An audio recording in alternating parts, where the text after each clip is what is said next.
The match trembled between Mason Reed's calloused fingers. Its small flame danced, casting elongated shadows across the half-finished cabin's wooden walls.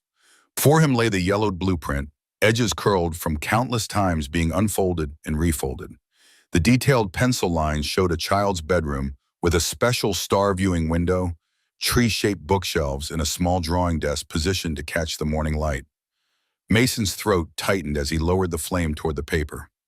Just burn it. End this torment. Move on. But as the heat neared the blueprint's edge, something shifted in the cabin's shadows. A flicker of movement, a small figure with golden curls and questioning eyes. Lily, his daughter, 2 years gone. Not real, not here, Mason's hand jerked back, the match extinguished between his fingers. The pain barely registered as he stared at the space where the apparition had been. Now there was nothing but the winter wind keening through the gaps in the unfinished walls, its mournful sound like a child's whisper. "Damn it all," he muttered, shoving the blueprint back into the drawer. The sound of wood scraping against wood echoed in the empty cabin. Mason reached for the bottle of whiskey on the table, uncorked it, and took a long pull. The December night outside howled with Montana's fury, driving snow against the windows like tiny, desperate fists. He moved to the stove, the only real source of warmth in the cabin, and tossed another log inside. As flames licked at the fresh wood, he caught his reflection in the darkened window glass. A stranger's face. Hollow cheeks beneath an unkempt beard, eyes that had witnessed too much and forgiven too little. At 42, Mason Reed looked like a man carrying twice his years. The cabin had been his dream once, a place for his family away from the dangers and politics of the mining industry. A trained engineer who'd served in the Northern Army during the Civil War, Mason had built a respectable career designing support systems for mines throughout Montana Territory in the decade following the war. By 1877, 15 years after the Granite Mountain disaster that had shocked the territory, he had hoped to leave that world behind entirely. But that life felt like it belonged to someone else now, someone who hadn't failed so completely. Mason's gaze drifted to the cabin's eastern wall, where the framework of the second room stood exposed to the elements. Wooden beams reached upward like skeletal fingers, covered now with a fresh layer of snow that had blown in through the tarp he'd half-heartedly tacked up. The foundation and frame were solid. Mason had built them himself in those golden days when Claire was alive, and Lily danced around the yard singing made-up songs about their future home. "Just a little longer, sweetheart," he'd promised Lily while tucking her in one night. "Your room will have a special window to watch the stars, shelves shaped like a tree for all your books, and the perfect little desk for drawing." 2 years ago, that promise had meant something. 2 years ago, before the diphtheria swept through the county while Mason was away consulting at a mine in Helena, before he'd ridden for 3 days straight through a spring storm to bring back medicine. Before he'd arrived home to find both Claire and Lily gone, their bodies already prepared for burial by neighbors who couldn't meet his eyes. The wind shifted, whistling through the incomplete room, sounding for all the world like Lily crying. Mason drained his glass, closed his eyes, and let the memories wash over him like waves of pain he'd learned to endure but never escape. The prestigious position he'd abandoned at Elkhorn when he discovered the company cutting safety corners. The confrontation with Victor Sullivan, the mine owner who'd threatened to destroy Mason's career and reputation if he spoke out. The decision to leave the industry altogether to protect his family. His family, the very ones he'd failed to protect when it truly mattered. The bottle was nearly empty when the first knock came, so faint that Mason thought he had imagined it, another ghost haunting his broken home. He remained motionless, staring into the dying embers. Then came the sound of a horse in distress, a pained whinny that cut through the howl of the blizzard. Real. Outside. Now. Mason moved to the door, grabbing his rifle from beside it. In this weather, only a desperate man would be traveling, and desperate men were dangerous. He cracked the door open against the force of the wind and squinted into the swirling white. At first, he saw nothing. Then a dark shape slumped against the porch post, nearly buried in snow. An old man, blood frozen black against his temple, his breathing so shallow it barely disturbed the snowflakes that had settled on his gray beard. Mason hesitated, one hand on the doorframe. The old man's coat bore the unmistakable insignia of the Blackwater Mining Company stitched onto the pocket, a stylized pickaxe crossed with a sluice. The sight of it sent a spike of revulsion through Mason. Blackwater was known for its ruthless business practices and disregard for worker safety, everything he'd fought against in his former life. He nearly closed the door. Let the company man die in the cold. One less vulture in the world. But then his eye caught something else. A worn leather tool bag half buried in snow beside the man. Stamped into the leather were words that made Mason's breath catch. Build with dignity. Mason's hand tightened on the door frame, his mind a battlefield of conflicting instincts. The Blackwater insignia represented everything he'd fought against. The greed, the negligence, the callous disregard for human life that had driven him from the industry. For all he knew, this man had been part of decisions that killed miners, destroyed families. A dark voice whispered in his mind, "Let nature take its course. It's justice, not murder. Haven't men like this caused enough death? Why risk yourself for one of them?" Then another voice, softer but somehow stronger, Claire's voice. What kind of man turns away from someone dying at his doorstep? She would never have hesitated, regardless of the insignia on the coat. And Lily's voice, innocent and clear, "You always said we help people who need help, Papa." Mason closed his eyes, the weight of the decision crushing him. If he saved this man, was he betraying everything he stood for, every principle that had cost him his career? But if he closed the door, what would remain of the man he once was, the man his family had loved? Outside, the old man's breath came in weaker gasps, visible as faint puffs in the frigid air. Time was running out.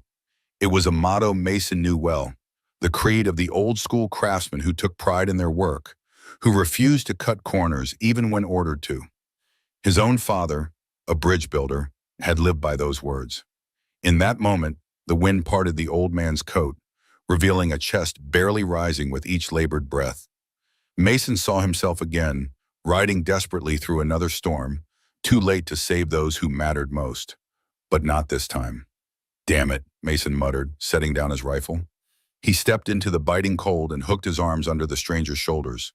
The old man weighed almost nothing, all bone and sinew beneath frozen clothes. With a grunt, Mason dragged him inside, kicked the door shut against the storm, and hauled him to the bearskin rug before the stove. The stranger's face was weathered leather, deep lines carved by decades under harsh sun and harder circumstances. 70, maybe 75 years old. Mason peeled away the frozen coat, revealing a frame emaciated by what looked like months of poor nutrition. As he worked, he noticed a small tattoo on the man's wrist, the symbol of the Free Miners Association, an organization that advocated for workers' rights in the territory. Mason had quietly supported their cause before his retreat from the world. The head wound wasn't deep but had bled profusely, as head wounds tend to do. Several ribs on the right side felt broken beneath Mason's probing fingers. Worst of all was the deep, rattling quality of the old man's breathing and the blue tinge to his lips. Hypothermia well advanced. Mason worked methodically, drawing on field medicine learned during the war. He cleaned the head wound, wrapped the ribs tightly with strips torn from a clean shirt, and piled every available blanket atop the stranger. He heated water for tea, laced with the last of his whiskey, and managed to get a few spoonfuls between the old man's cracked lips. As Mason tended to him, the stranger drifted in and out of consciousness, muttering disjointed phrases in a fever dream. Rotten timber, knew it wouldn't hold. Shaft B, water seepage, told them 3 times. They knew. All of them knew. The words sent an uncomfortable chill down Mason's spine, far colder than the draft from the unfinished wall. They echoed his own warnings from years ago, warnings that had cost him his career but saved his conscience. While the old man slept fitfully, Mason examined the few possessions that had been in his pockets. A worn leather-bound notebook containing detailed technical drawings of mineshaft support systems, the work of someone with deep practical knowledge, if not formal education. A torn half of a newspaper clipping with a partially visible headline, "Granite Mountain Disaster, 60 Dead in Mine Collapse." The rest was missing. Most intriguing was a faded photograph of a younger version of the old man standing beside a younger man in a lawyer's suit. Both looked serious, formal in the way of posed photographs, but their eyes held the unmistakable resemblance of father and son. Turning it over, Mason found faded handwriting. To my son, the truth must be told. 1874. As dawn broke, casting pale light through frosted windows, Mason checked on his patient. The old man's fever burned hot, but his breathing had improved slightly. Mason placed a cool cloth on his forehead and sat back on his heels, studying the weathered face. Who are you, old man? And what truth brought you to my door in the middle of a blizzard? 2 days passed while the blizzard raged outside and the old man fought his own internal storm of fever and delirium. Mason tended to him diligently, changing bandages, spooning broth between parched lips, and listening to fragments of disturbing dreams. He learned nothing concrete, only that the man seemed haunted by some catastrophe, something to do with timber supports and warnings unheeded. On the morning of the third day, Mason woke to the sensation of being watched. He sat up from his makeshift bed on the floor to find the old man awake, propped slightly against a rolled blanket, eyes clear and alert for the first time. "You saved my life," the stranger said, his voice rough as stone against stone. Mason shrugged. "You picked a hell of a place to collapse, old-timer." A faint smile touched the man's cracked lips. Providence has a strange way of working. His eyes, sharp despite his weakened state, took in the cabin, lingering on the unfinished eastern wall. "I'm Walter Hayes." Mason Reed. He poured a cup of coffee and helped Walter sit up enough to drink it. "What were you doing out in that storm? There's nothing for miles around here." Walter took a careful sip, his hand trembling slightly. "Heading to Timberline. My son lives there." His eyes took on a distant quality. "Haven't seen him in 15 years. 15 years is a long silence. Pride's an even longer one." Walter shifted, wincing at the pain in his ribs. "On both sides." Mason hesitated, then retrieved the newspaper clipping from the table. "Found this in your coat. Granite Mountain. That was the big collapse back in '62, wasn't it?" Walter's face went carefully neutral, but his eyes betrayed a flash of something, fear or guilt. Mason couldn't tell. "Yes, 1862, 15 years ago this spring." "You were there?" A long pause. "I was the lead carpenter, in charge of all shaft timbering and support structures." The pieces began falling into place. Mason recalled hearing about the Deweister years ago, one of the worst in Montana's history. 60 men trapped when a main support collapsed, most suffocated before rescuers could reach them. The paper says someone warned about faulty timber before the collapse. Walter's gaze didn't waver. "That was me." He took another sip of coffee, his hand steadier now.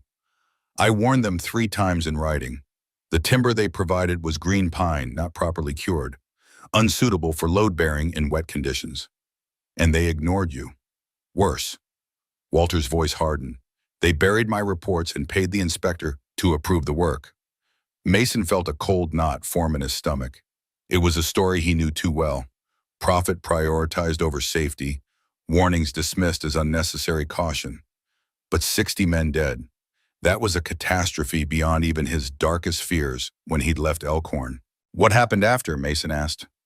Walter's gaze dropped to his gnarled hands. They needed someone to blame. An old carpenter with no formal education was the perfect scapegoat. His voice turned bitter. "Walter Hayes, lead carpenter, accused of using substandard timber in Granite Mountain disaster." "So you ran." Walter's eyes flashed. "There's a difference between running and being hunted, Mr. Reed." He shifted again, his breathing labored. "The wolves came for me. That's what I call them, the company men. They made it clear that if I spoke out, I wouldn't live to testify." Mason stood and moved to the window, watching snow continue to fall in the gray morning light. "These wolves, does the name Victor Sullivan mean anything to you?" Walter went very still. "Sullivan was the chief engineer who signed off on the design modifications that allowed for the substandard timber." "Why do you ask?" Mason turned, his expression grim. "Because 15 years ago, I was a mining engineer at Elkhorn. Sullivan was the owner who threatened to destroy me when I raised concerns about safety cutbacks." Understanding dawned in Walter's eyes. "You were one of the good ones." "No," Mason said, bitterness seeping into his voice. "A good man would have stayed and fought. I left the industry to protect my family." He gave a hollow laugh. "Fat lot of good that did them in the end." "Your family?" Mason gestured vaguely toward the unfinished room. Wife and daughter. Diphtheria took them 2 years ago while I was away. Came back with medicine, but he couldn't finish. A heavy silence filled the cabin, broken only by the crackling of the stove and the distant howl of the wind. Two men, each carrying different burdens of guilt, each haunted by lives they couldn't save. Finally, Walter spoke, his voice gentler now. That room, it was for your daughter? Mason nodded stiffly, promised her, never finished it. Walter's eyes moved from the exposed framework to Mason's face. I understand broken promises, Mr. Reed. I've left too many of my own. He shifted, grimacing at the pain. But it's never too late to keep the important ones. Mason didn't respond. He moved to the stove and busied himself adding more wood, unwilling to engage with the hope in the old man's words. Hope was a luxury he'd abandoned along with that half-built room. The wolves, Mason said after a while, changing the subject. You think they're still hunting you? After 15 years? Walter's expression darkened. Some debts never expire, Mr. Reed, especially when there's this much money and reputation at stake. And that's why you're going to Timberline? To see your son? Walter nodded. Daniel's a lawyer now. I've spent 15 years gathering evidence, documenting everything. It's time the truth came to light. He coughed, a wet, troubling sound. Before it's too late for me.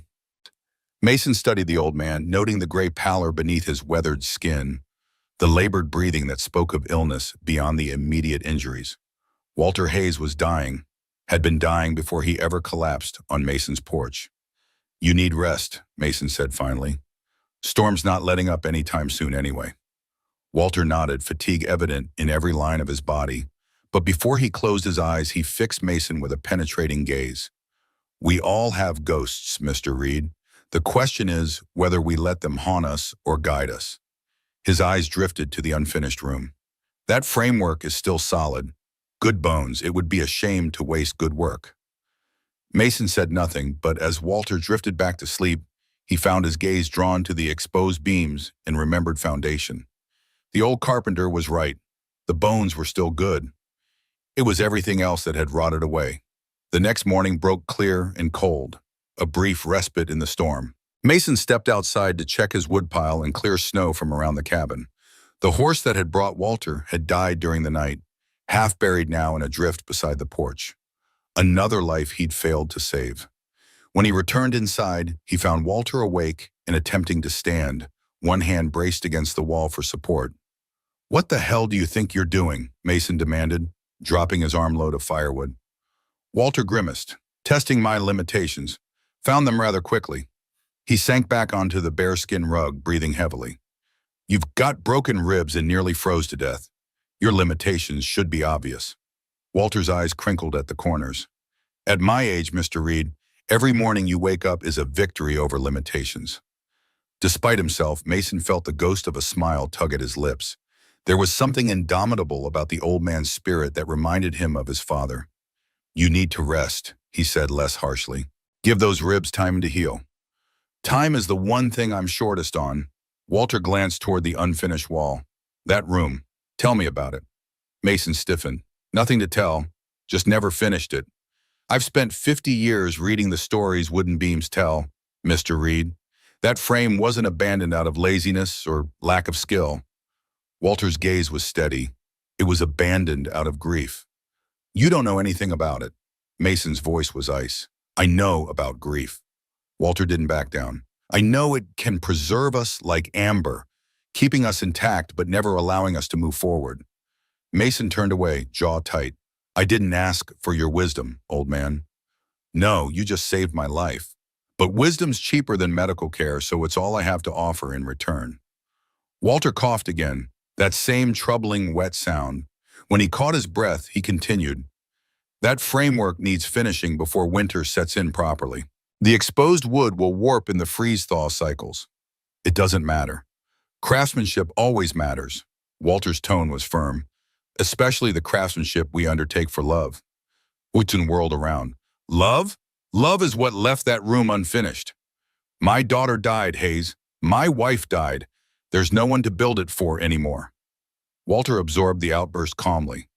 Perhaps you need to build it for yourself then. And for them, not as a room to be used, but as a promise kept. The words struck Mason like a physical blow. A promise kept. Wasn't that what had driven him through that spring storm 2 years ago?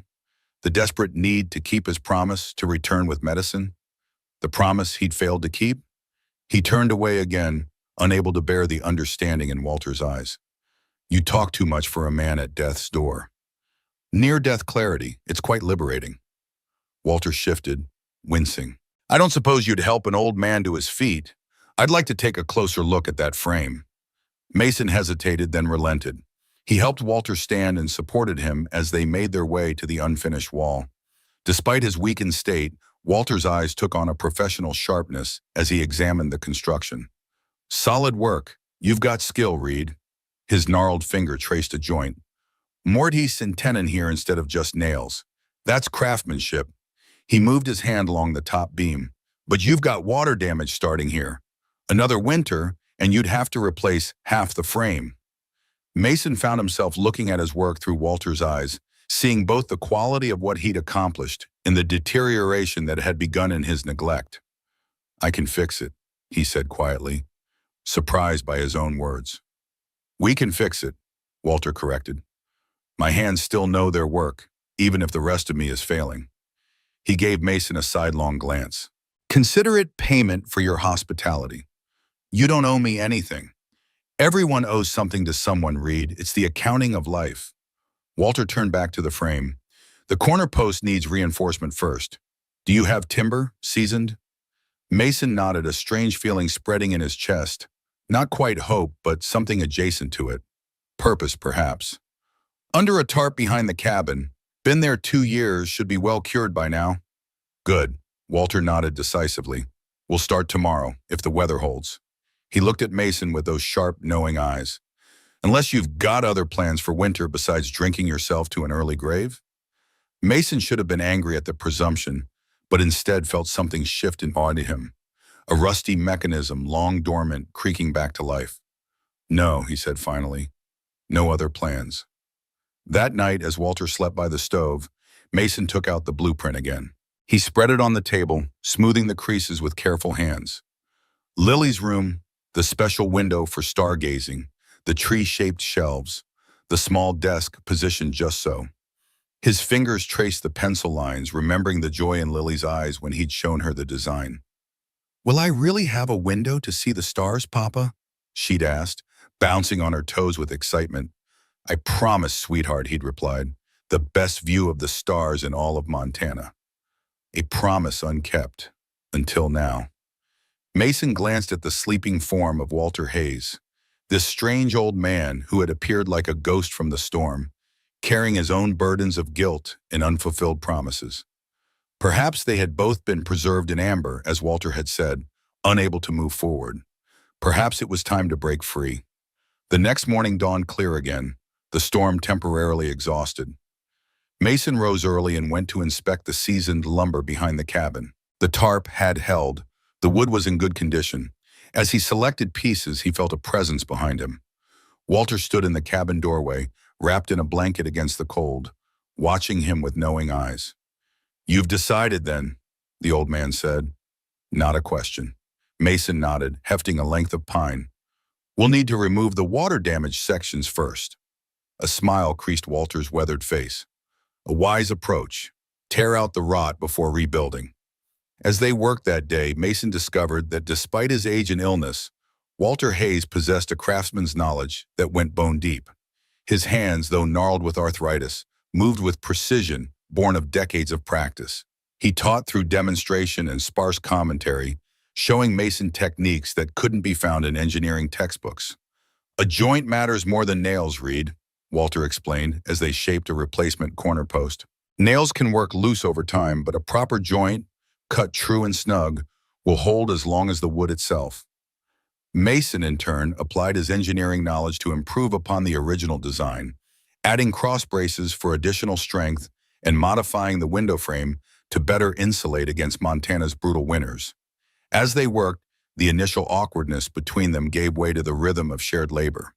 They spoke little, communicating instead through the language of craftsmanship, a nod of approval, a subtle adjustment of angle, the synchronized movement of passing tools without needing to ask. By late afternoon, they had removed the damaged sections and begun installing the new frame components. Mason found himself fully absorbed in the work for the first time in years, his mind focused on the task rather than circling endlessly round his grief. "Good," Walter said as they fit the last piece for the day. "Wood's like a man, Reed. Looks solid on the outside, but it's the grain and the knots inside that tell its true character." Mason wiped sweat from his forehead despite the cold. "You've got a metaphor for everything, Hayes." Walter chuckled. "At my age, you either become wise or boring. I chose the former." As darkness fell, they retreated inside to the warmth of the stove. Mason prepared a simple meal of beans and salt pork, which they ate in companionable silence. Afterward, Walter eased himself into the single chair by the fire, his breathing more labored after the day's exertion. "You should rest tomorrow," Mason said, noting the old man's pallor. Walter waved away the concern. "Rest is for the grave, and I'll have plenty of time for that soon enough." The blunt acknowledgement of his mortality hung in the air between them. Mason poured 2 cups of coffee and handed one to Walter. "Your son," he said after a while. "Daniel, you said it's been 15 years. Why now?" Walter's gnarled fingers tightened around the cup. "Because I'm dying, Reed. Consumption's been eating at my lungs for years." He took a shallow breath. "I want to make things right before I go. With the dead, with my son, with myself." "What happened between you two?" Walter's gaze grew distant. "After the collapse, when the company turned on me, Daniel wanted me to fight, to go to court, to speak out. He was young, idealistic, believed in justice." A bitter smile touched his lips. "I knew better. I knew what the company was capable of." "So you ran." "I tried to explain the danger to him, but he wouldn't listen. Called me a coward." Walter's voice roughened with emotion. "Maybe I was, but I'd already lost his mother to cholera years before. I couldn't bear the thought of losing him too if I defied the company." "So you left without telling him why?" Walter nodded. "The last thing he said to me was that I had failed not only the men who died, but everything he thought I stood for." His eyes glistened in the firelight. He was right. Mason stared into his coffee, finding echoes of his own regrets in Walter's story. "We all fail someone, Hayes. Sometimes trying to protect them is what hurts them most." "Wisdom from the reluctant host," Walter said with a sad smile. "You lost someone too, not just your family." Mason looked up sharply. "What do you mean?" "I saw how you reacted to the Blackwater insignia on my coat, and you knew Sullivan's name." Walter's gaze was penetrating. "What happened at Elkhorn?" Mason was silent for a long moment, the old anger and shame rising in his throat. Finally he spoke, his voice low. "I was chief safety engineer. Sullivan had taken over the company, pushing for increased production to fulfill new contracts." He set down his cup. "They started cutting corners, reduced ventilation, fewer support beams, lower-grade explosives that produced more toxic gases. And you objected. I documented everything, prepared reports, tried to work within the system." Mason's laugh was hollow. "Sullivan called me to his office, told me I was being unnecessarily cautious and hurting company profits." Walter nodded. "I heard that same speech at Granite Mountain. When I wouldn't back down, the threats started."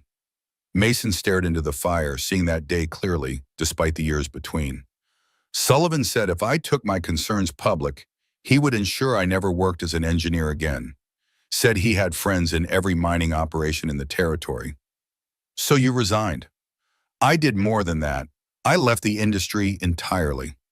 Moved Claire and Lily here, away from the mining towns." Mason's voice hardened. "I told myself I was protecting my family. The truth is, I was protecting myself." "From what?" "From having to make the hard choice. From risking everything on principle." Mason met Walter's eyes. "Sullivan went on to Granite Mountain after Elkhorn. If I had stood my ground, exposed his practices, you can't know that would have prevented what happened," Walter said quietly. "I can't know it wouldn't have either." Mason stood abruptly and moved to the window, staring out at the moonlit snow. 60 men, Hayes. 60 men who might be alive if I'd had more courage. Or you might be dead alongside them." and your family left alone. Walter's voice was firm. The past can't be rewritten, Reed. We can only decide what to do with the pages we have left. Mason turned back to him. Is that what you're doing? Using your remaining pages to set things right? Walter nodded. I've spent 15 years documenting everything, gathering evidence, the original safety reports, witness statements from survivors, records of bribes paid to inspectors. He coughed, a rattling sound that seemed to come from deep within his chest. When he recovered, he continued. Daniel's a lawyer now. With what I've collected, he can bring a case against Blackwater, against Sullivan. After 15 years, the courts, there's no statute of limitations on the truth, Reed. Walter's eyes burned with conviction. Sullivan's risen high since the Granite Mountain disaster of '62, 15 years building his empire on the bodies of those men. Word is Blackwater's merging with Eastern Pacific Rail. He stands to make millions and retire a respected businessman, while 60 families still grieve. Exactly. Walter leaned forward, intensity radiating from his frail frame. I can't bring those men back. Neither can you. But we can still choose to stand for something. Mason felt something stir within him, a sense of purpose he had thought died with Claire and Lily. The idea that his knowledge, his testimony about Sullivan's practices at Elkhorn, could help bring justice for the Granite Mountain families. You get to Timberline, he said finally, and I'll testify about Elkhorn, about Sullivan's history of safety violations. A smile transformed Walter's tired face. I knew there was a reason Providence dropped me at your door, Reed. That night, as Walter slept by the stove, Mason lay awake, thinking about choices and consequences, about promises kept and broken. For the first time in 2 years, he allowed himself to truly remember Claire and Lily, not just their deaths, but their lives. Claire's quiet strength and unwavering moral compass, Lily's curiosity and boundless imagination. What would they think of the man he had become? The man who had abandoned not only their room, but everything he once stood for. Mason rose silently and moved to the unfinished wall. In the moonlight streaming through the windows, he could see the new timber they had installed that day. Clean, strong lines cutting through the decay that had begun to set in. Walter was right. You had to cut out the rot before rebuilding. Perhaps it was time to do the same with his life. The following days fell into a rhythm as the Montana winter settled in around the cabin. The brief respite in the storm had been just that, brief, and snow now regularly descended from iron-gray skies. Mason and Walter worked on the room whenever the weather permitted, slowly transforming the abandoned framework into something sturdy and meaningful. Despite his weakened condition, Walter insisted on contributing. He sat wrapped in blankets, directing Mason's efforts and occasionally rising to demonstrate a particular technique with hands that, despite their gnarled appearance, moved with surprising precision. The corner joint needs to be half lap, not butt, Walter instructed one morning, his breath visible in the cold air. It'll bear weight better when the snow piles on the roof. Mason adjusted his cut accordingly, absorbing the old carpenter's knowledge. He'd been trained as an engineer, taught the calculations and theories of structural integrity, but Walter's expertise was different. Born of decades handling wood, understanding its quirks and character in a way no textbook could teach. Where did you learn all this? Mason asked as they fitted a particularly complex joint. Walter's eyes crinkled at the corners. My father was a German immigrant, couldn't speak English for his first 5 years in America, but his hands could make wood sing. He ran weathered fingers over the joint Mason had cut. He used to say that words lie, but craftsmanship always tells the truth. As they worked, Mason found the constant activity oddly healing. There was something about the simple progression of building, the tangible results of each day's effort, that quieted the endless cycle of guilt and regret that had dominated his mind for 2 years. He still thought of Claire and Lily, but increasingly the memories held a bittersweet quality rather than pure anguish. One evening, after a productive day that had seen them complete the wall framing, Walter watched Mason sketch modifications to the window design on the original blueprint. The old man's gaze was thoughtful, assessing. You're good at this, Reed, not just the building, but the design. Walter coughed lightly. You ever miss it? Engineering? Mason's pencil paused mid-line. Sometimes, he admitted, Not the politics or the constant battles with men like Sullivan, but the work itself, solving problems, creating something that serves a purpose. He set down the pencil. I was good at it. You still are. Walter nodded toward the blueprint. You've improved the original design considerably. Mason looked down at his modifications, the reinforced window frame, the improved insulation plan, the clever storage solutions he'd incorporated into the wall space. Engineering's about more than just making something stand, he said quietly. It's about making it work for the people who'll use it, like that special window for your daughter to see the stars. Mason's throat tightened. Yes. Walter shifted in his chair, wincing slightly at the pain in his ribs. Tell me about her. Lily. For a moment, Mason thought he would refuse, retreat behind the wall he'd built around those memories. But something in Walter's genuine interest broke through his resistance. She was 7, he began hesitantly. Smart, curious about everything. Always asking why about things most adults never even question. A small smile touched his lips. She loved drawing, spent hours with her pencils and paper, creating these elaborate worlds. That's why the desk was positioned for morning light. Mason nodded. She said that's when the ideas were freshest in her head. He looked toward the unfinished room, seeing not the construction, but the ghost of what it was meant to be. Claire used to joke that we'd raised a philosopher instead of a child. And Claire, what was she like? Mason's smile grew sad. Practical, kind, stronger than she looked. He remembered his wife's quiet determination when they decided to leave the mining town, her unwavering support despite the financial uncertainty. She believed in doing the right thing, even when it was hard, especially when it was hard. Sounds like she would have made the same choice you did at Elkhorn, Walter observed.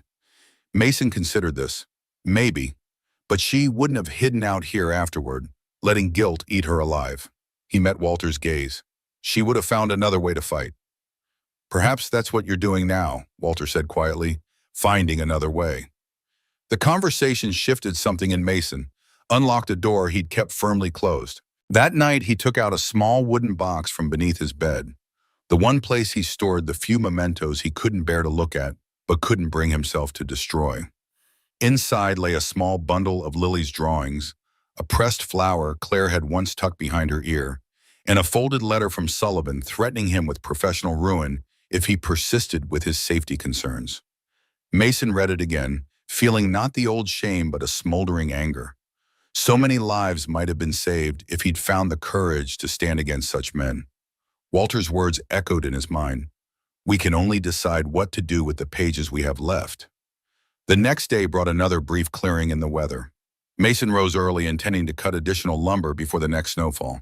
As he passed the small alcove where Walter slept, he noticed the old man was already awake, hunched over something in the dim light. Walter quickly tucked whatever he had been working on into his tool bag when he heard Mason approaching. The furtive movement triggered Mason's curiosity, but he said nothing, merely nodded good morning and continued outside. Throughout the day, he caught Walter writing in what appeared to be a small notebook whenever he thought Mason wasn't looking. Each time, the old man would hastily conceal it when Mason turned his way. That evening, after Walter had fallen asleep by the stove, exhausted from the day's efforts, Mason's curiosity got the better of him. He moved silently to where Walter's tool bag lay and carefully opened it, searching for the mysterious notebook. Instead, he found something unexpected hidden in the bag's lining, a different journal, leather-bound and worn with use. Mason hesitated, conscience warring with curiosity. This was a violation of the old man's privacy. Yet if Walter was hiding something that might explain his sudden appearance or impact the dangers they potentially faced from Sullivan and his men, didn't Mason have a right to know? Decision made, Mason carefully extracted the journal and moved to the table, where a single candle provided just enough light to read without disturbing Walter's sleep. The first page nearly made him drop the book in shock. It contained a meticulous list of names, 60 names, each followed by details about families, ages of children, and specific circumstances. Mason recognized it immediately as the casualty list from the Granite Mountain disaster. But what stunned him was what followed each name: a sum of money, a date, and sometimes a location.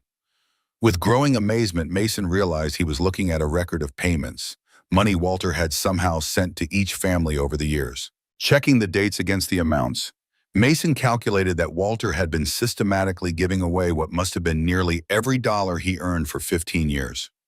The most recent entry was dated just 2 months earlier, a payment to the widow of a man named Thomas Schuyler in Bozeman. Mason carefully turned the pages, finding not just payment records but personal details about each victim, stories Walter had clearly collected about the men who had died. One had been saving to send his daughter to school back east. Another had just completed a handcrafted cradle for his expected first child. A third had been known for his harmonica playing that lifted spirits during the long, dark shifts underground. These weren't just names to Walter.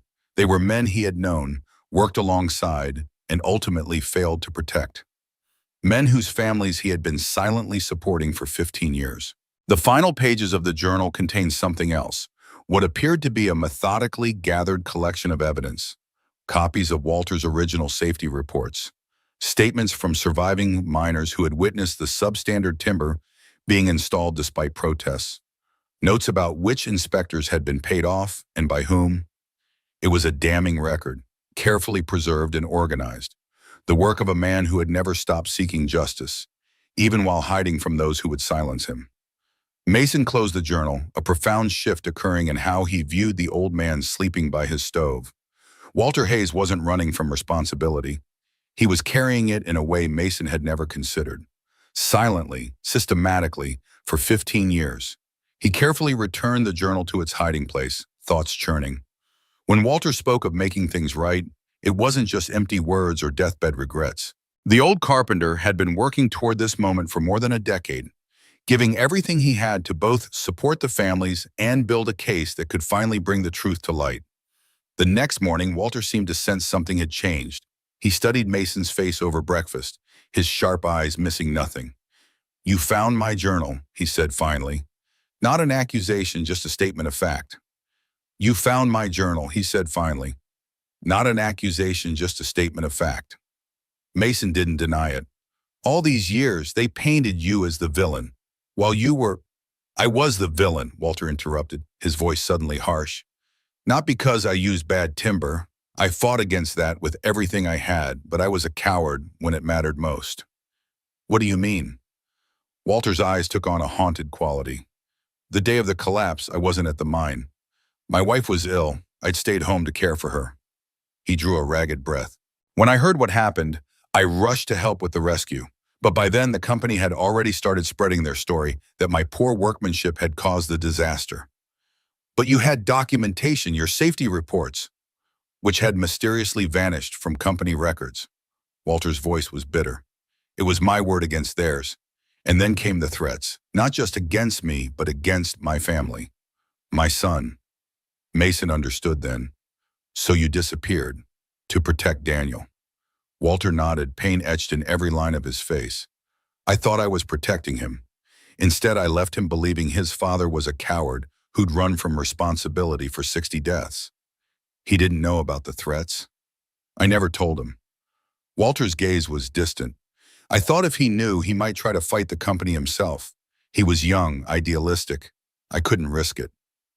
"Why keep it secret, even from your son?" Walter's smile faded. "It's not charity, Reed. It's obligation, responsibility." He looked down at his gnarled hands. "I don't want credit or forgiveness for doing what should be expected of any decent man." Mason shook his head in wonder. "All these years, they painted you as the villain who caused the collapse. While you were—" "I was the villain," Walter interrupted, his voice suddenly harsh. "Not because I used bad timber. I fought against that with everything I had. But I was a coward when it mattered most." "What do you mean?" Walter's eyes took on a haunted quality. "The day of the collapse, I wasn't at the mine. My wife was ill. I'd stayed home to care for her." He drew a ragged breath. "When I heard what happened, I rushed to help with the rescue. But by then, the company had already started spreading their story, that my poor workmanship had caused the disaster. But you had documentation, your safety reports, which had mysteriously vanished from company records."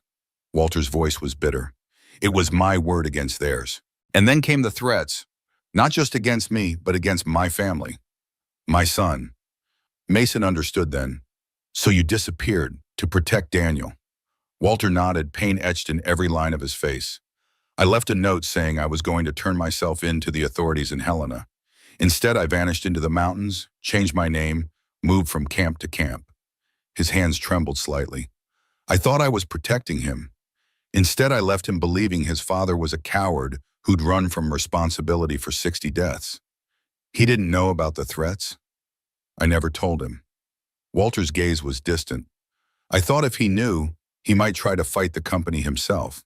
He was young, idealistic. I couldn't risk it. Mason sat back, absorbing the weight of Walter's confession. And now, after 15 years? Daniel's established now, a respected attorney, beyond their easy reach. Walter coughed, that same troubling wet sound. And I'm dying, Reed. Consumption's been in my lungs for years. I don't have much time left. And I want to see my son once more. I want him to know the truth. The raw honesty in Walter's voice struck Mason deeply. Here was a man who had sacrificed everything, his reputation, his relationship with his son, his very identity, out of a complicated mixture of fear, love, and duty. A man who had spent 15 years atoning for failures both real and imagined. Not so different, Mason realized from himself. We'll get you to Timberline, Mason said firmly, as soon as you're strong enough to travel. And I'll testify about Sullivan, about what I know from Elkhorn. It won't bring back the men who died, but maybe it will prevent more deaths. Walter's eyes brightened with something like hope. Thank you, Reed. Then his expression clouded. But the wolves are still out there, Sullivan and his men. If they find me before I reach Daniel, they won't, Mason assured him, with more confidence than he felt. The weather's keeping everyone pinned down for now. By the time the trail's clear, you'll be stronger. As if summoned by their conversation, the wind outside began to rise again, whistling through the trees with renewed fury. Another storm was rolling in, buying them more time. They returned to work on the room, each man drawing strength from the simple physical labor and the growing evidence of progress. The walls were taking shape, the window frame installed. Soon they would begin on the roof trusses, enclosing the space against the elements at last. That night, as another blizzard howled outside, Mason noticed Walter studying a photograph by candlelight, the same one Mason had found among his possessions that first night. The old man traced his finger gently over the image of the younger man in the lawyer's suit. Daniel, Walter said, noticing Mason's gaze. This was taken when he passed the bar examination. His mother would have been so proud. Sadness tinged his voice. She died before she could see him become the man she always believed he would be. How did you get the photograph if you'd already disappeared? I had ways of keeping track of him, even if he couldn't know I was watching. Walter carefully tucked the photograph away. I attended his law school graduation from a distance, saw him marry a lovely school teacher named Rebecca. Watched from across the street when they christened their son. His voice broke slightly. My grandson, whom I've never met. The pain in those words struck Mason deeply. He named the boy Walter, the old man added quietly. Despite everything, he named his son after me. Something in Mason's chest tightened at the revelation. That's not the action of a son who has completely rejected his father. Perhaps not. Walter's eyes glistened in the firelight. I've rehearsed what I'll say to him 1,000 times, Reed. How I'll explain. But words seem so inadequate against 15 years of absence. Sometimes words aren't what's needed, Mason said, thinking of the room they were building. Sometimes it's actions that speak.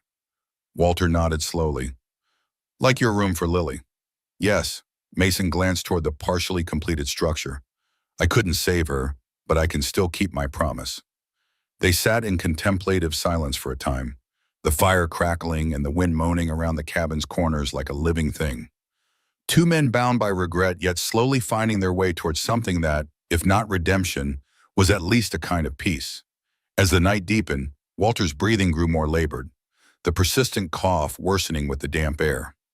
Mason added herbs to hot water, creating a steam for Walter to inhale, an old remedy Claire had used for winter ailments.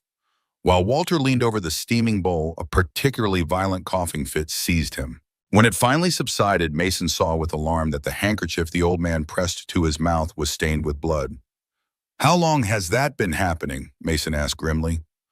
Walter folded the handkerchief carefully. "A few months, getting worse. You need a doctor." "What I need is time, Reed. Time I don't have." Walter's eyes held a mixture of resignation and determination. "Just help me finish what I've started. Get me to my son. The rest doesn't matter." Mason wanted to argue but recognized the futility. Instead, he helped Walter back to his makeshift bed near the stove, made sure he was comfortable, and retreated to his own bed, mind troubled by the old man's deteriorating condition.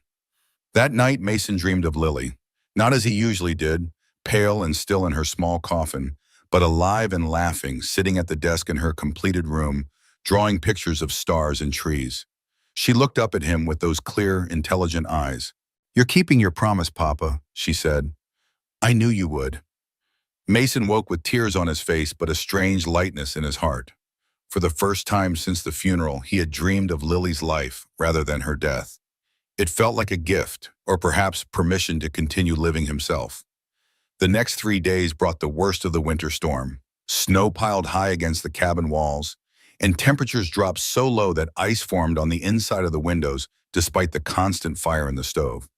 Work on the room halted as it became impossible to spend more than a few minutes exposed to the elements. Confined indoors, Mason and Walter found other ways to progress.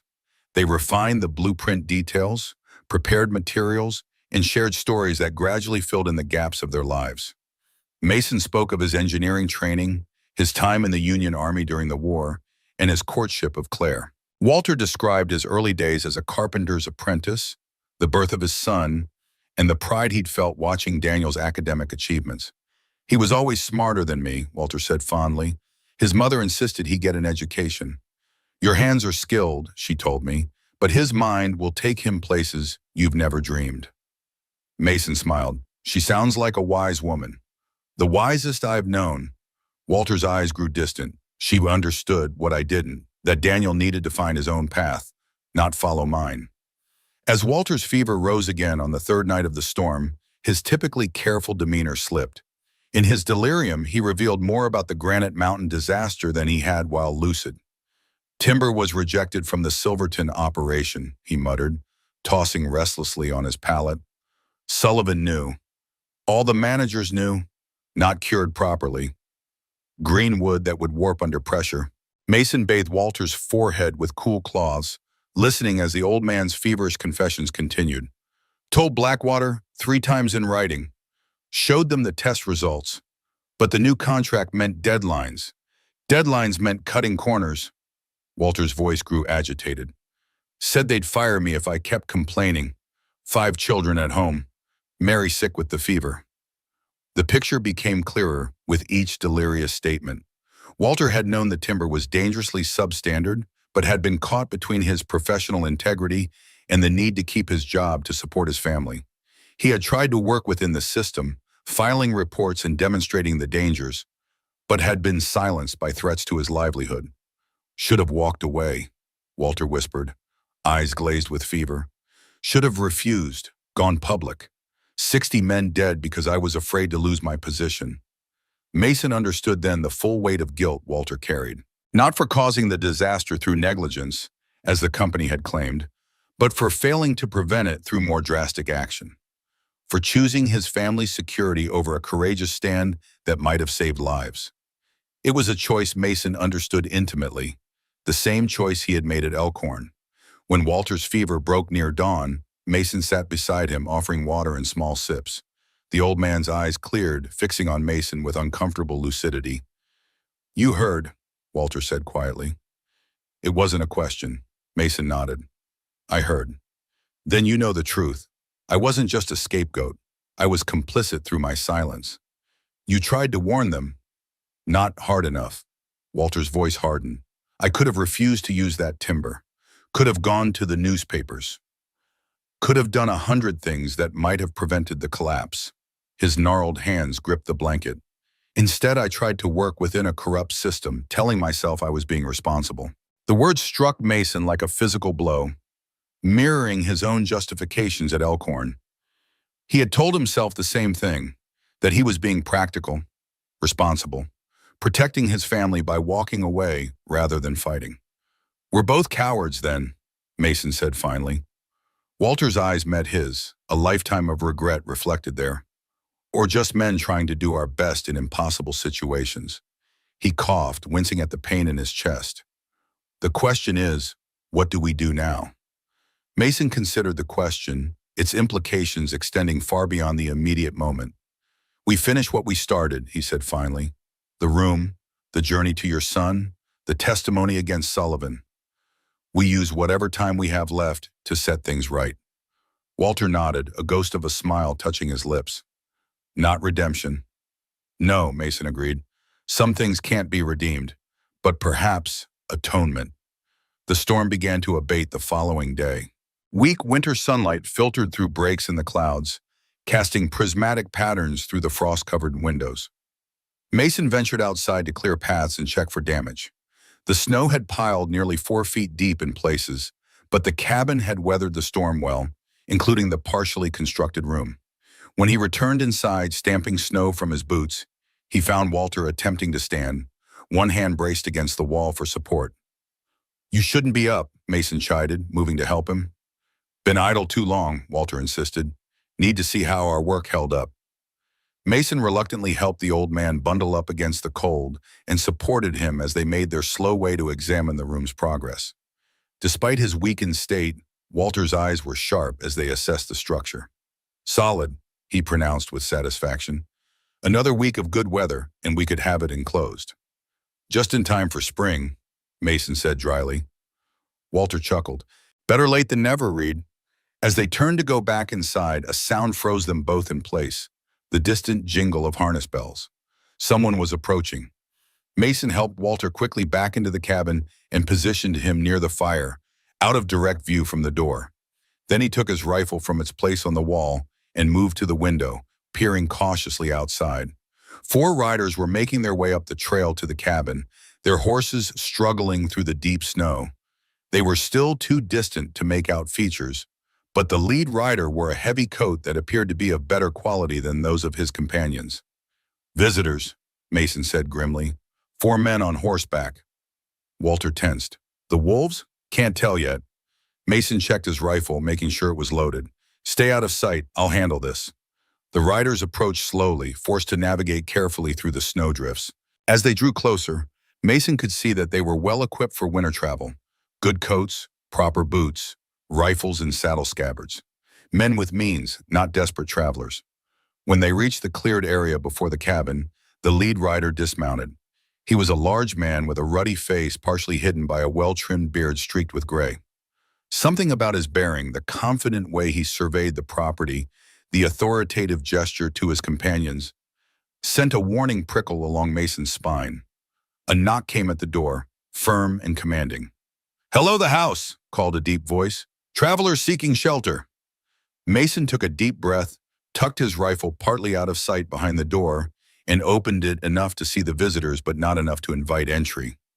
"Kind of off the beaten path for travelers," he observed neutrally. The lead man smiled, though it didn't reach his eyes. "Nathaniel Quinn," he introduced himself. "Inspector for Blackwater Mining. My associates and I were checking on some of the smaller operations in the area when the storm caught us." He gestured to the snow-covered landscape. "Been holed up in a line shack for 3 days waiting for it to pass. Saw your smoke and thought you might have better accommodations." Mason's mind raced. Blackwater Mining, the company Walter had worked for. The company behind the Granite Mountain disaster. Coincidence? Or had they somehow tracked Walter to this remote cabin? "Not much to offer," Mason said carefully. "1 room, limited supplies." "Better than freezing," Quinn replied smoothly. "Happy to compensate you for your trouble." He reached into his coat and produced a silver flask. "And we bring our own refreshments." Mason hesitated, weighing his options. Turning them away would seem suspicious and might only delay the inevitable if they truly were looking for Walter. Better to let them in, observe them, and learn their true purpose. "Come in then," he said finally, opening the door wider. "But I'll warn you, it's cramped quarters." Quinn smiled that same cold smile. "We've endured worse, Mr. Reed, Mason Reed." Something flickered in Quinn's eyes at the name, so quick Mason nearly missed it. Recognition? Surprise? It was gone before he could interpret it.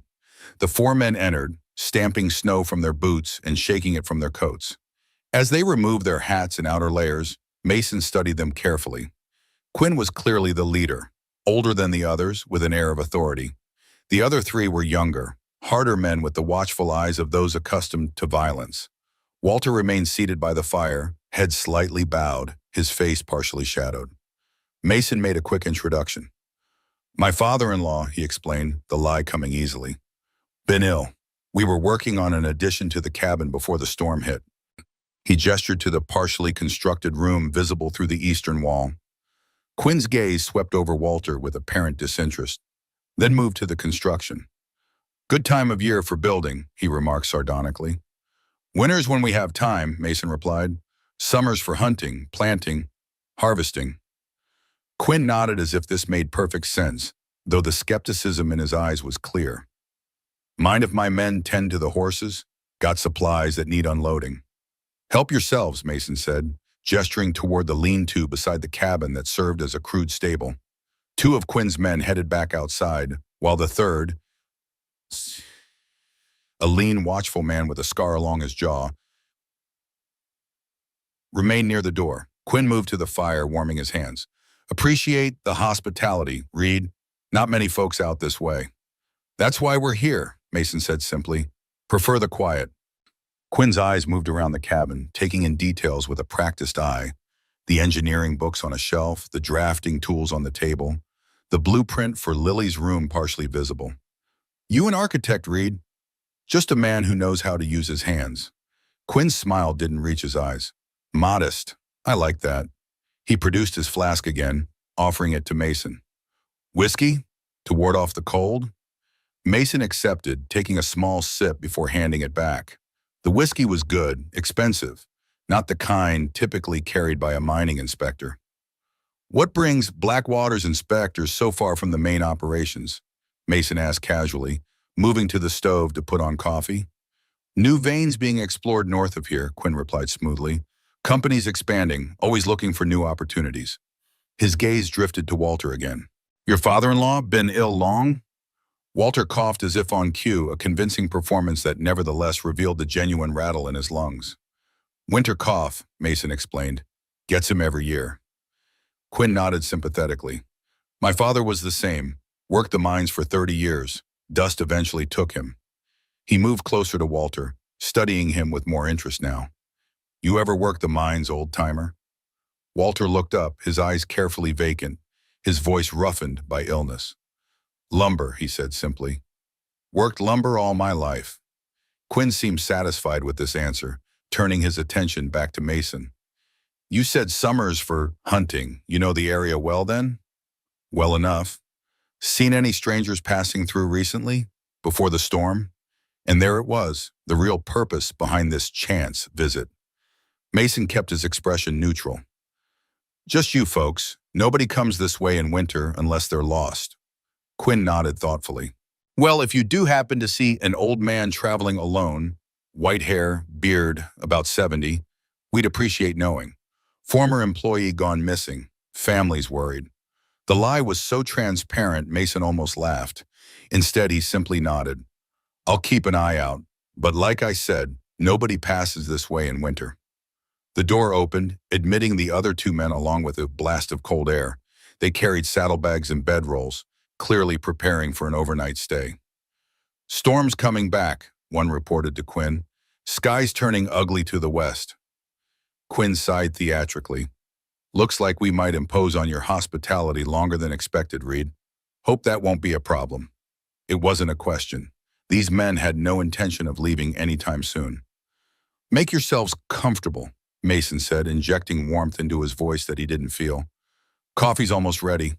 As he moved about the cabin, preparing food and arranging space for their unwanted guests, Mason's mind worked furiously. Quinn wasn't who he claimed to be, that much was obvious. The quality of his clothes, the expensive whiskey, the authoritative manner, and then it hit him, a memory surfacing from years ago. The last time he had seen Victor Sullivan at Elkhorn, the mine owner had been accompanied by his right-hand man, a large, ruddy-faced individual with cold eyes who had stood silently by while Sullivan threatened Mason's career. Nathaniel Quinn wasn't a mining inspector. He was Sullivan's enforcer, his fixer, the man sent to handle problems discreetly.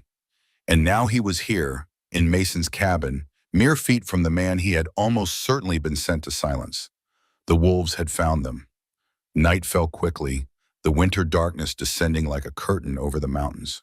The cabin, designed for two at most, now held 6 men, a dangerous constellation of suspicion, secrets, and unspoken threats. Mason had arranged sleeping spaces as best he could, placing Walter in the most protected corner near the stove. Quinn and his men spread across the main floor. He himself would take a position near the door, ostensibly for convenience, but actually to guard against any midnight departures or attacks. As they ate a simple meal of beans, salt pork, and coffee, Mason observed the interactions among Quinn's men. They deferred to him completely, speaking only when addressed, their eyes constantly checking his for cues. These weren't mining inspectors or company men. They were hired guns, professionals who sold their loyalty along with their capacity for violence. "Quite a remote location you have chosen, Reed," Quinn remarked, leaning back with his coffee cup. "Most men prefer to be closer to civilization." "Most men haven't seen what civilization can offer," Mason replied evenly. Quinn's eyes narrowed slightly. "And what might that be?" "Compromise, corruption." Mason met his gaze. "Men valuing profits over lives." A tense silence followed his words. Walter coughed softly in his corner, drawing Quinn's attention momentarily before the man returned his cold gaze to Mason. Strong words from a man who's retreated from the world. Quinn's voice carried a dangerous edge. "One might wonder what experiences led to such disillusionment." Mason shrugged. "Just a general observation." Quinn studied him with renewed interest. "Mason Reed, the name is familiar somehow. You ever worked the mines yourself?" "In my younger days," Mason answered carefully. "Which operation?" "Several. Most recently Elkhorn, before I decided frontier life suited me better." Something flickered in Quinn's eyes. Recognition, Mason was certain. The man took another sip of coffee, his manner deliberately casual. "Elkhorn, good operation. Still producing well, I hear." "Wouldn't know. Been out of touch." Quinn set down his cup. "You know, it's strange. There was an engineer at Elkhorn some years back. A Mason Reed. Caused quite a stir. Had concerns about safety protocols." His smile turned predatory. "Walked away rather suddenly, as I recall." The cabin seemed to grow colder despite the crackling fire. Mason felt the weight of Walter's gaze on him, the tension from Quinn's men as they sensed the conversation shifting into dangerous territory. "Common name," Mason said evenly. "Indeed." Quinn's eyes never left Mason's face. "Though I find coincidences troubling." Further conversation was interrupted as the cabin door opened, admitting a blast of frigid air along with the man Quinn had sent to check on the horses. Snow dusted his shoulders as he stomped his boots clean. "Storm's picking up again," he reported. "Gonna be a bad one." Quinn nodded, his eyes still fixed on Mason. "Looks like we'll be enjoying Mr. Reed's hospitality a while longer." He smiled thinly. "Plenty of time to get better acquainted." As the evening progressed, Mason maintained a careful facade of rustic hospitality while his mind worked frantically. Quinn's presence was no coincidence. Whether he had been specifically tracking Walter or had merely recognized an opportunity when he saw the old man, the danger was real and immediate. Walter played his role well, behaving like a simple, ill old man, speaking little and coughing frequently. When he finally announced he was retiring for the night, Mason helped him to his corner, using the moment to whisper a warning. "He knows. Be ready." Walter squeezed Mason's arm in silent acknowledgement. The night stretched endlessly, sleep impossible for Mason as he maintained his vigil. Quinn's men took turns keeping watch, one always awake and alert, positioned near the door. Their discipline confirmed Mason's suspicions about their true nature. Near midnight, as most of the cabin's occupants appeared to be sleeping, Mason noticed Quinn and one of his men, the scarred one called Harker, engage in a whispered conversation. Though he couldn't make out the words, the furtive nature of their exchange and the occasional glance toward Walter's corner sent a chill down his spine. When they finally settled, Mason allowed himself to drift into a light doze, one hand near his rifle, ears attuned to any unusual movement. He woke suddenly to gray dawn light filtering through frosted windows. Something had disturbed his sleep. A sound, a movement. Mason scanned the cabin quickly, noting Quinn and two men still in their bedrolls. The third man, Harker, was missing. So was Walter. Mason rose quietly, careful not to alert the others. He checked the corner where Walter had slept. The blankets were arranged to resemble a sleeping form, but the old man was gone. His coat and boots were missing as well. A quick glance confirmed the cabin door was slightly ajar, closed enough to keep out the worst of the cold but not fully latched. Someone had left recently. Moving with deliberate calm, Mason pulled on his coat and boots. He took his rifle and slipped outside, closing the door softly behind him. The world beyond the cabin was transformed into a crystalline tableau of white. The storm had passed during the night, leaving behind a pristine blanket of snow, nearly 4 feet deep in places. The sky above was clearing, a pale winter sun beginning to illuminate the landscape. In the pristine snow, 2 sets of tracks were clearly visible, one leading away from the cabin toward the forest edge, another following close behind. Walter and Harker. Mason's heart raced. Walter was in no condition to travel through such deep snow, especially pursued by one of Quinn's men. The old man wouldn't get far. Without hesitation, Mason began following the tracks, moving as quickly and quietly as the deep snow would allow. He kept his rifle ready, eyes scanning the white landscape for any sign of movement. The tracks led into the pine forest that bordered the eastern edge of the clearing.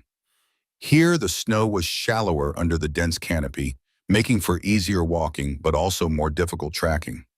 Mason slowed, examining broken branches and disturbed patches of snow that indicated the passage of 2 men. Walter was moving with surprising speed for his condition, Mason noted with grim approval. The old carpenter might be ill and weakened, but he possessed a survivor's instinct honed by 15 years on the run. The trail continued for nearly a mile through the forest before emerging at the edge of a steep ravine. Here, Mason found signs of a struggle. Disturbed snow, a broken branch, what appeared to be drops of blood darkening the white ground. Hard in his throat, Mason peered over the ravine's edge. 20 feet below, a dark form lay motionless on an outcropping of rock. Harker, the man's neck was bent at an unnatural angle, eyes staring sightlessly at the winter sky. But where was Walter? A faint movement caught Mason's eye, fresh tracks continuing along the ravine's edge. Walter had survived the encounter and kept moving. Mason followed quickly, worry gnawing at him. If Walter had been forced to fight Harker, he might have sustained injuries. In this cold, with his already weakened condition, the tracks led to a natural formation of rocks that created a small, sheltered cave. As Mason approached, rifle ready, a familiar voice called out weakly, "That's you, Reed?" Relief flooded through Mason. "It's me, Hayes." Walter emerged slowly from the shelter, moving with obvious pain. Blood stained the side of his coat, and his breathing was more labored than ever. "Harker's dead," Mason said, helping Walter to a seated position on a fallen log. "Had no choice," Walter gasped, wincing as Mason examined the wound in his side. "Woke to find him standing over me with a knife. Managed to get outside. Tried to lose him in the forest. The wound wasn't deep, a slash rather than a stab. But in Walter's weakened condition, even a minor injury could prove dangerous." Mason tore a strip from his undershirt and bound the cut tightly. "Quinn sent him to silence me," Walter continued, his voice strained. "They know who I am, Reed. Recognize me despite the years." "Quinn knows me too," Mason replied grimly. "From Elkhorn. He's not a mining inspector. He's Sullivan's right hand." Walter nodded. "Thought as much. Too well dressed for an inspector." He coughed, the sound wetter and more troubling than ever. "We need to move. When Harker doesn't return—" "You're in no condition to travel," Mason protested. "The snow's too deep and you're injured. Better to die in the snow than wait for Quinn to finish what Harker started." Walter's eyes burned with determination. "I've come too far to give up now, Reed." Mason knew arguing was pointless. "There's a trading post about 8 miles east," he said reluctantly. "If we can reach it, we might find transportation to Timberline." "Then east it is." Walter struggled to his feet, leaning heavily on Mason. We need to collect something first, though. What? My journal. It's hidden under a floorboard in the cabin. All the evidence I've gathered, all the payments recorded. Without it, we have nothing but my word against Blackwater. Mason hesitated. Returning to the cabin meant confronting Quinn and his remaining men. With Harker missing, they would be alert, suspicious. It's too dangerous, he said finally. Quinn will be looking for both of us now. Without that journal, the last 15 years mean nothing, Walter insisted. Everything I've worked for, everything those 60 men died for, will be lost. Mason recognized the unyielding determination in the old carpenter's eyes. The same determination that had kept him going for 15 years, pursuing justice with methodical patience. All right, he conceded, but we do this carefully. I'll go back alone. You're too injured and your tracks would lead them straight to you. No, Walter shook his head firmly. Too risky for you to go alone. 3 against 1. 2 against Afrida isn't much better, Mason pointed out, and you can barely stand. Walter gripped Mason's arm with surprising strength. I didn't survive 15 years on the run by being helpless, Reed. I may be dying, but I'm not dead yet. His eyes blazed with fierce resolve. Besides, I know exactly where the journal is hidden. You'd waste precious time searching. Mason recognized the futility of argument. Fine, but we approach from the west, through the trees. Use the construction as cover. They set off together, Mason supporting Walter as they made their way through the forest in a wide arc that would bring them to the cabin from the opposite direction of their escape route. Progress was painfully slow. Walter's strength was failing visibly, each step seeming to cost him more effort than the last. Rest, Mason urged, after half an hour, helping Walter onto a fallen tree. The old man shook his head, though he couldn't hide his exhaustion. No time. Quinn won't wait long once he realizes Harker isn't coming back. Quinn thinks you're a helpless old man, Mason reminded him. He won't expect you to have gotten far, especially not in this snow. He doesn't know me very well then. Walter managed a weak smile. Been underestimating me his whole life. That's how I've stayed ahead of him. As they rested, Walter drew a ragged breath. Reed, if something happens to me, you need to get that journal to Daniel, my son, in Timberline. Nothing's going to happen to you, Mason said firmly. Walter fixed him with a knowing gaze. We both know that's not true. I was dying before Harker cut me. This cold, this exertion, it's just hastening the inevitable. He coughed again, grimacing at the pain. Promise me, get the journal to Daniel. Mason met the old man's gaze. I promise, Mieszwowikis. They continued their circuitous road back toward the cabin, moving as silently as the deep snow would allow. As they neared the edge of the clearing, Mason motioned for Walter to stop, crouching behind a large pine as he surveyed the scene. The cabin stood quiet in the morning light, smoke rising steadily from the chimney. 2 horses remained tethered at the crude hitching post, which meant at least one of Quinn's men had gone in search of Harker, while Quinn himself likely remained inside. One missing, Mason whispered to Walter. Probably looking for you and Harker. Walter nodded. The journal is beneath the floorboard under my sleeping pallet, 3rd board from the wall, marked with a small notch. Wait here, Mason instructed. I'll get it. No. Walter's voice was iron despite its weakness. We go together. I won't let you face them alone. Mason wanted to argue but recognized the determination in the old man's eyes. This was Walter's fight, had been for 15 years. He wouldn't be sidelined now, even at the cost of his remaining strength. Stay low, Mason conceded. We'll use the unfinished room as cover. They made their way carefully across the open space, keeping to the shadows as much as possible. The partially constructed addition offered the perfect approach, its exposed framework creating a visual barrier while providing access to the cabin's eastern wall. As they reached the structure, Mason helped Walter through the skeletal doorway, both men moving silently across the newly laid floorboards. From here, they could peer through gaps in the wall into the main cabin. Quinn sat at the table, studying something spread before him. Maps, Mason realized, planning his next move. The second man stood by the window, rifle in hand, watching the forest edge where Walter's and Harker's tracks had disappeared. They're distracted, Mason whispered. We'll need to go around to the front door. Walter shook his head, pointing to a small window they had installed in the shared wall between the main cabin and the addition. a window that was currently covered only by a piece of canvas from the inside. "That's our way in," he whispered. Mason nodded, understanding the plan immediately. Carefully, they moved to position themselves on either side of the window. Mason readied his rifle while Walter, summoning what strength remained, gripped a heavy piece of lumber. With a silent count of 3, Mason ripped away the canvas while Walter simultaneously smashed the window glass with the lumber. The sound of breaking glass shattered the morning stillness. Quinn and his man whirled toward the noise, reaching for weapons. Mason was faster. His rifle already aimed, he fired a warning shot that splintered the wood above Quinn's head. "Don't move," Mason ordered, his voice cold and steady. "Next one won't miss." Quinn froze, his hand hovering near his pistol. The second man, caught away from his rifle, raised his hand slowly. "Reed," Quinn said, his voice carrying a dangerous calm, "making a serious mistake here." "The mistake was coming to my home uninvited," Mason replied, climbing carefully through the broken window, rifle trained on Quinn. "Hands on the table, both of you." The men complied slowly, Quinn's eyes never leaving Mason's face. "Where's Hayes?" he demanded. "Safe," Mason answered, "and beyond your reach." Quinn's lips twisted in a cold smile. "No one's beyond my reach, Reed. You should know that by now." His gaze shifted to the broken window, narrowing as he spotted Walter's figure on the other side. "Ah, there you are, old man. Still breathing, I see. Harker must be losing his touch." "Harker's dead," Mason informed him flatly. "Fell into a ravine." Something flickered in Quinn's eyes, surprise, perhaps even a hint of respect. The old carpenter has some fight left in him after all. He turned his attention back to Mason. "What's your stake in this, Reed? Hayes isn't your blood.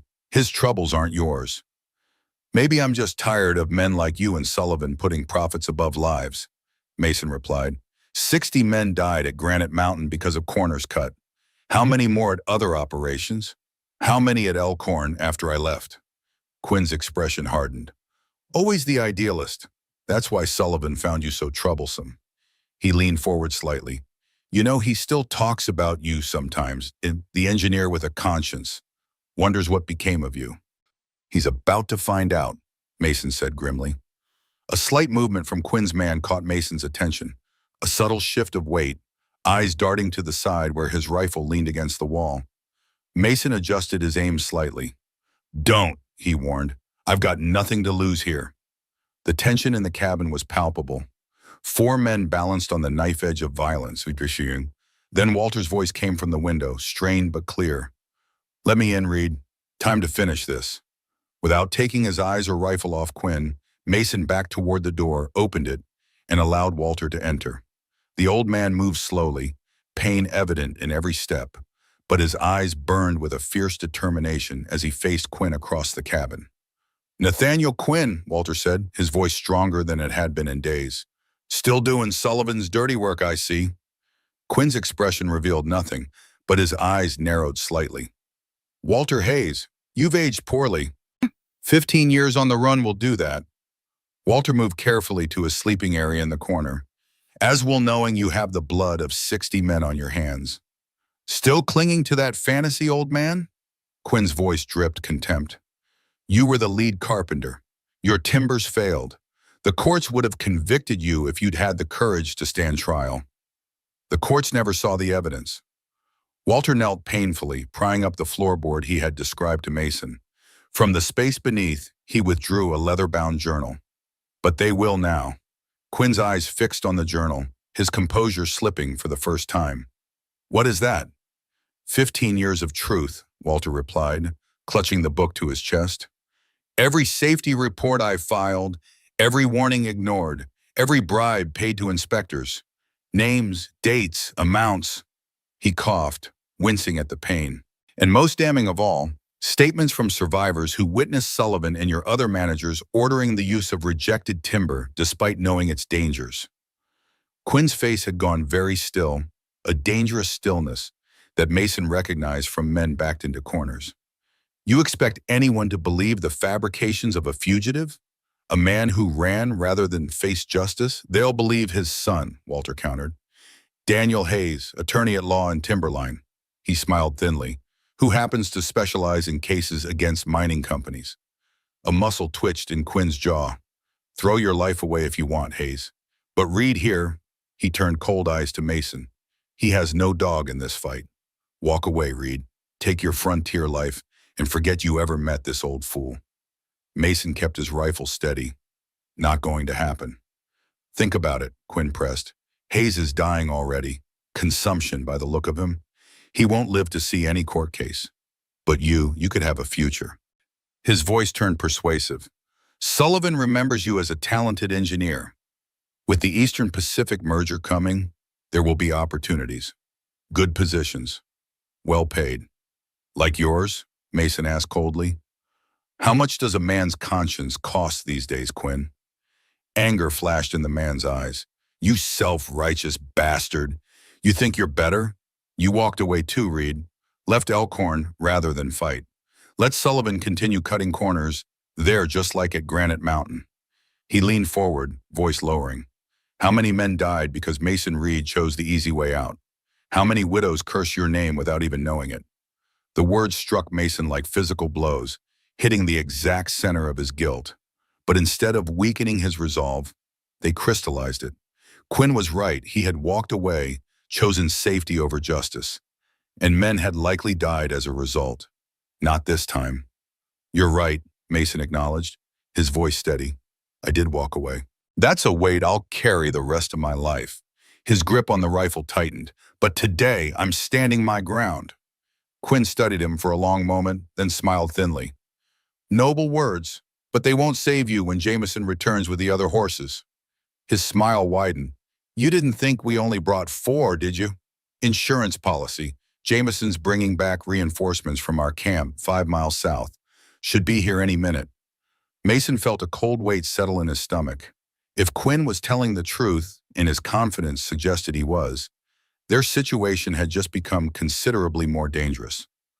Walter seemed to reach the same conclusion. We need to move, he said urgently to Mason. Now. Mason nodded, mind racing. Get your coat, we're leaving. Quinn laughed softly. In this snow? The old man won't make it a mile. And where would you go? The trading post? First place Jameson will check after finding the cabin empty. He was right, Mason knew. With Walter's condition deteriorating and reinforcements coming, their options were rapidly dwindling. A sudden commotion outside drew everyone's attention, the sound of approaching horses, more than one by the noise. Quinn's face broke into a triumphant smile. Too late, he said softly. Jameson's back. Mason's mind raced. They could try to fight their way out, but against unknown numbers, with Walter barely able to stand. The cabin door burst open. Mason whirled, rifle ready, expecting to face Quinn's reinforcements. Instead, a young man stood in the doorway, well-dressed in a lawyer's suit beneath a heavy winter coat, a pistol held with practiced confidence. Behind him, a second man, older, with the weathered look of a frontiersman, covered the scene with a shotgun. Daniel, Walter breathed, his voice a mixture of disbelief and hope. The young man's eyes widened as they fell on Walter, recognition and shock washing over his features. For a moment, time seemed suspended as father and son beheld each other across 15 years of absence. Then Daniel Hayes' expression hardened as his gaze shifted to Quinn. Nathaniel Quinn, he said, his voice cold with controlled fury. I've been looking for you. Quinn's confident demeanor had vanished, replaced by a calculating wariness. Mr. Hayes, this is unexpected. Is it? Daniel stepped fully into the cabin, his companion following with shotgun still raised. When James Norris informed me that Victor Sullivan's right-hand man was tracking an elderly fugitive through northern Montana in the dead of winter, it didn't take much deduction to realize who that fugitive might be. Mason glanced at the second man, Norris, taking in his steady hands and observant eyes. Not a typical frontiersman, despite appearances. James Norris, Walter said, recognition dawning. The reporter who's been investigating Blackwater. Norris nodded respectfully to Walter. 2 years I've been on their trail, sir. Never expected to find you alive. Quinn's eyes darted between the newcomers, reassessing the situation. Whatever you think you know, Hayes, you're mistaken.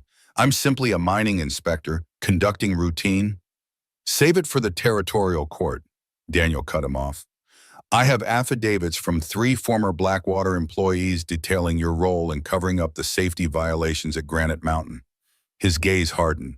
And now, it seems, I have my father as a witness as well. The shock of the reunion and sudden reversal of fortunes seemed to drain what little strength Walter had left. He swayed, the journal clutched to his chest, and would have collapsed if Mason hadn't moved quickly to support him.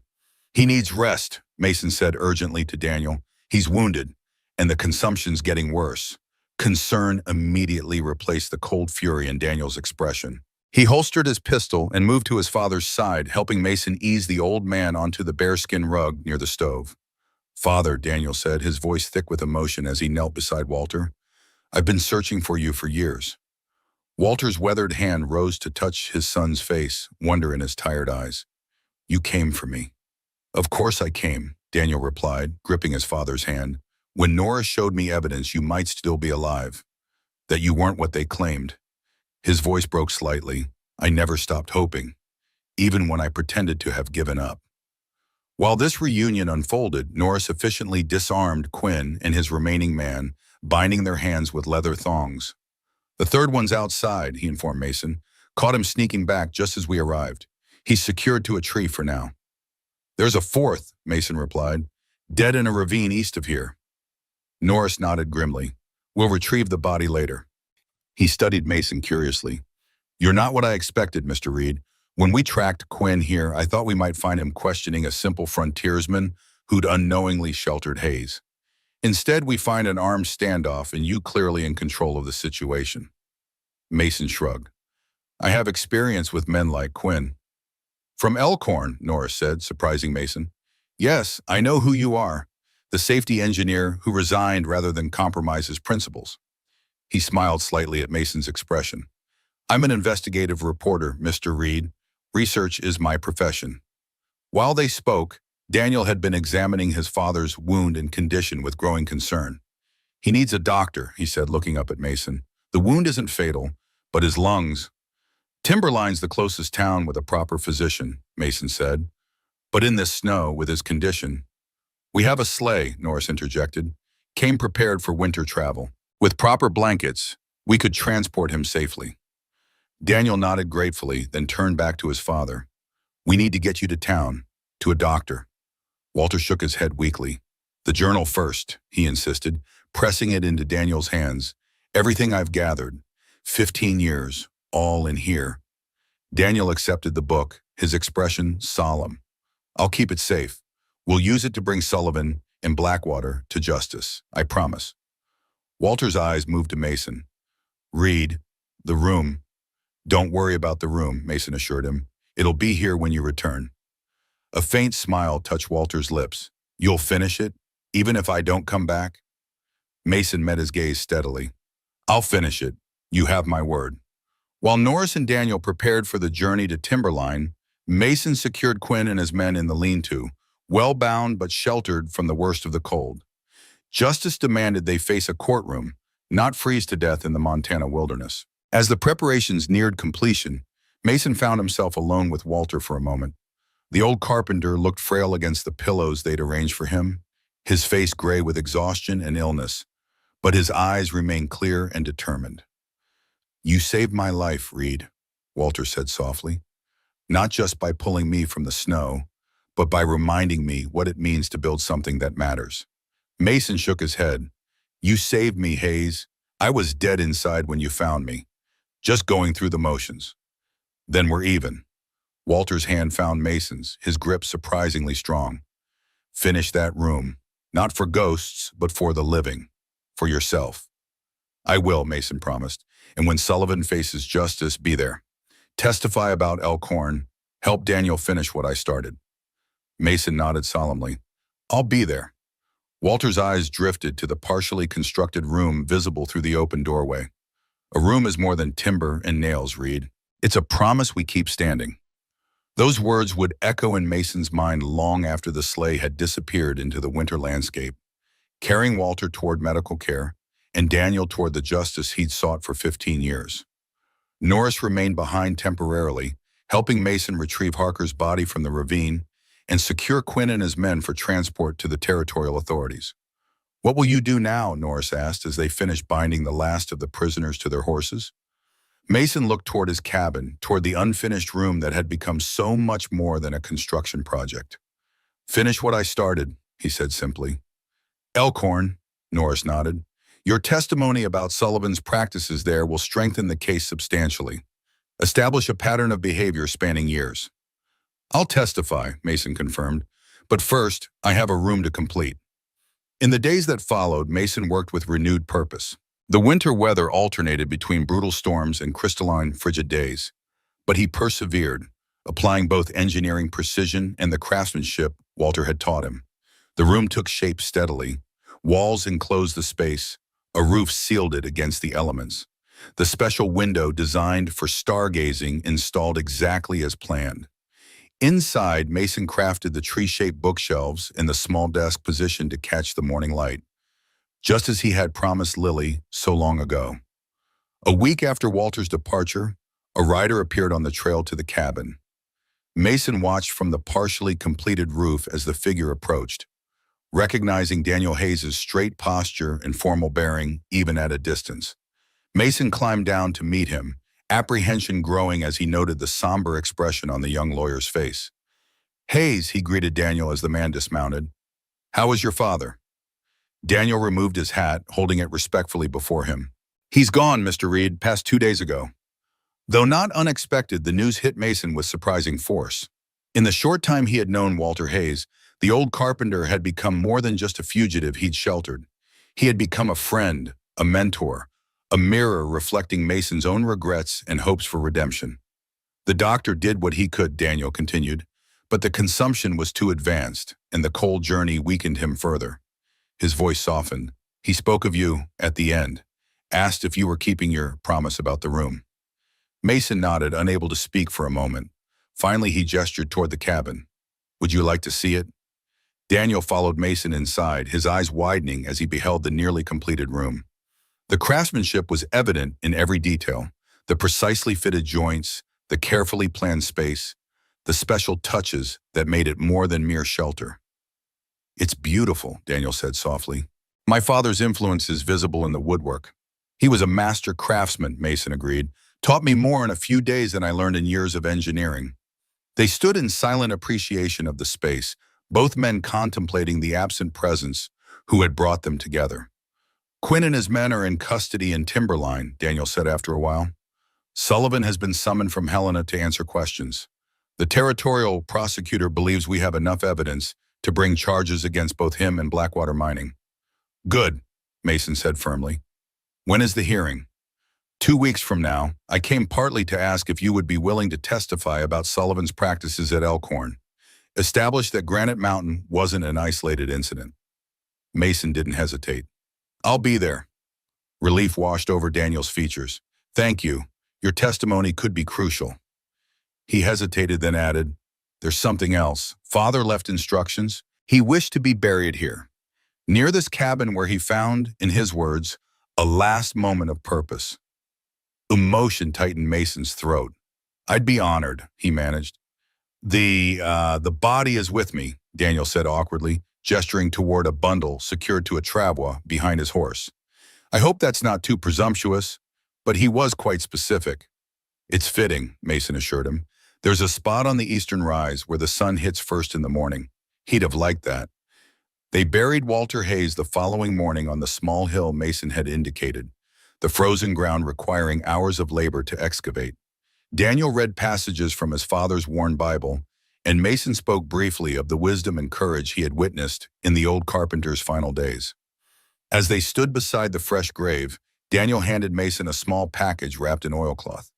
He wanted you to have these, he explained. Inside, Mason found Walter's tool set, the finely crafted implements of a master carpenter, worn from decades of use but meticulously maintained. A note in Walter's shaky handwriting accompanied them. Tools need hands that respect the wood. Yours do. I can't accept these, Mason protested. They should stay in your family. Daniel smiled sadly. My hands are made for papers and law books, not wood. My father knew that. He looked toward the cabin, the new room now visible as a natural extension of the original structure. Besides, he said you'd need them. Something about a school you were going to build. Mason frowned in confusion. School? I never mentioned any school. He seemed quite certain, Daniel shrugged. Said the room was just the beginning, that you'd find your true purpose in building something larger. The idea settled in Mason's mind, taking root with surprising speed. A school. A place to teach the engineering and safety principles the mining industry so often neglected. A way to prevent future granite mountains and elkhorns by training a new generation of engineers who valued lives above profits. It was exactly the kind of redemption Walter would have envisioned for him. In the weeks that followed, Mason completed the room, not as a shrine to Lily's memory, but as the beginning of something new. He traveled to Timberline for the hearing, where his testimony about Sullivan's disregard for safety at Elkhorn provided the crucial pattern of behavior that the prosecutor needed. Sullivan and 3 other Blackwater executives were indicted on multiple charges. Quinn turned state's evidence in exchange for leniency, revealing details of the company's systematic falsification of safety reports stretching back nearly 20 years. When the proceedings concluded, Daniel approached Mason on the courthouse steps. "We did it," the young lawyer said, satisfaction evident in his voice. "Father would have been proud." "He was proud of you long before this," Mason told him. "Kept a photograph of you passing the bar examination. Watched your career from a distance. Even knew about your son." Daniel's expression softened with surprise and grief. "I named my boy Walter. Even when I believed the worst of him, I couldn't quite let go." He knew, Mason assured him. It meant everything to him. They parted with a promise to stay in contact. Daniel would continue pursuing cases against mining operations that endangered workers, while Mason returned to his cabin with new purpose burning in his heart.